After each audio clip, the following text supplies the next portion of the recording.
Del Hijo y del Espíritu Santo. Amén. Toma el Evangelio según San Lucas, capítulo 17, versículos 20 al 25. En aquel tiempo los fariseos preguntaron a Jesús: ¿cuándo va a llegar el reino de Dios? Él le contestó: el reino de Dios no viene aparatosamente, ni dirán está aquí o está allí, porque miren, el reino de Dios está en medio de ustedes. Dijo a sus discípulos: vendrán días en que desearán ver un solo día del Hijo del Hombre, y no lo verán. Entonces se les dirá: está aquí o está allí, no vayan ni corran detrás, pues como el fulgor del relámpago brilla de un extremo al otro extremo del cielo, y así será el Hijo del Hombre en su día. Pero primero es necesario que padezca mucho y sea reprobado por esta generación. Palabra del Señor. Amadas parejas, amadas familias y amadas personas, miramos nosotros que hoy el título es el reino de Dios. ¿Y qué es el reino de Dios? Miramos nosotros en esta primera lectura lo que nos dice que es el reino de Dios. En el libro de la Sabiduría, capítulo 7, versículo 22 al capítulo 8, versículo 1. Nos dice que el reino de Dios es la sabiduría de Dios. Y el principio de la sabiduría es el temor a Dios. Y el temor a Dios no es el miedo. Estaban pensando mal, confiésese. Es el respeto a Dios. Es tener yo presente siempre a Dios en mis palabras, en mis acciones, en mis negocios. Es el respeto a Dios, tener a Dios conmigo. Y continúa diciendo, la sabiduría posee un espíritu inteligente, ¿no? La inteligencia no es para hacer el mal, sino para hacer el bien. Y esa inteligencia nos lleva a ser santos, y esa sabiduría nos lleva a ser únicos, y esa sabiduría nos lleva a ser útiles y ágiles. Y esa sabiduría, lógicamente, es diáfana en nuestra vida, y así nos lleva a ser amantes siempre del bien. Qué bueno, ¿no? Que nosotros sepamos lo que es realmente el reino de Dios. Cuando nos portamos como es, cuando ayudamos a los demás, cuando somos justos y cuando respetamos a Dios, somos capaces de amar a Dios, por lo tanto respetarlo, amar a nuestra familia y por lo tanto respetarla y amarlo a los demás. Miramos en el Salmo hoy.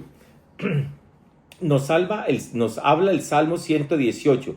Tu palabra, Señor, es eterna. ¿Y el reino de Dios qué es? Es porque no termina. El reino de Dios no tiene un inicio, porque Dios no tiene principio ni fin.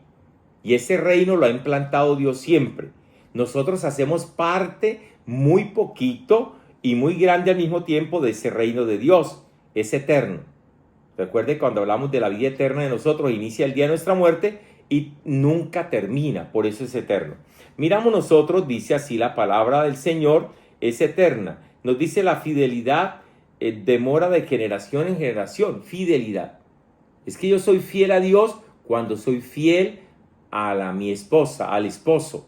Cuando soy fiel a mis padres, a mis hijos. Cuando soy fiel a mi trabajo, a mi empresa, a mi parroquia, a mi movimiento donde estoy. Fíjese qué interesante, ¿no? Miramos el Evangelio especialmente. Los fariseos le preguntaron a Jesús: ¿cuándo va a llegar el reino de Dios? Y él le contestó: no crean que el reino de Dios va a llegar como un espectáculo, ¿cierto? No, no va a llegar como un espectáculo. Algunos dirán: miren acá este terremoto, miren acá esta manifestación del sol, miren acá. No, el reino de Dios está siempre en medio de nosotros cuando hacemos presente a Dios en nuestra vida y por lo tanto siempre sembramos el bien. Claro que el supremo bien y perfección estará en el cielo después en nuestra muerte. Por eso nos dice que en algún momento vamos a desear que estuviera ya presente Jesús, el Salvador del mundo. Pero dice, es necesario para llegar a la gloria, yo debo de pasar por una pasión para llegar a morir y llegar a la resurrección. ¿Cuántos de nosotros queremos la verdadera felicidad y paz? Y esa se obtiene después de esta vida, lógicamente en el cielo. Pero tenemos que sacrificarnos, tenemos que luchar cada día. pero no como esas personas que nos creemos víctima o nos cuesta, no. Hay que asumir la cruz, las dificultades, porque Jesús está con nosotros y eso nos lleva a la santificación y nos lleva al cielo. Dios Todopoderoso los bendiga, los santifique, los proteja, los acompañe, los ilumine siempre en nombre del Padre, del Hijo y del Espíritu Santo. Amén.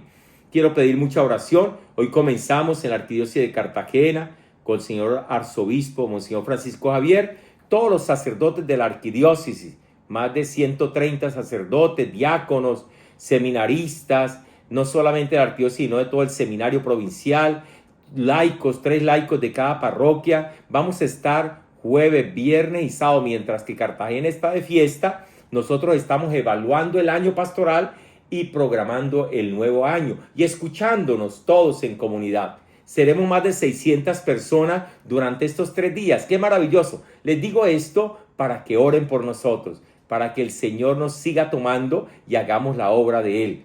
Recuerde que allí vamos a celebrar la Eucaristía todos los días con el señor arzobispo, todos los sacerdotes, y allí pediremos siempre por ustedes. Recordemos, primero Dios y segundo la familia. No nos olvidemos de orar por el Papa León, todos los obispos, los sacerdotes, que nosotros los pastores siempre pedimos por ustedes.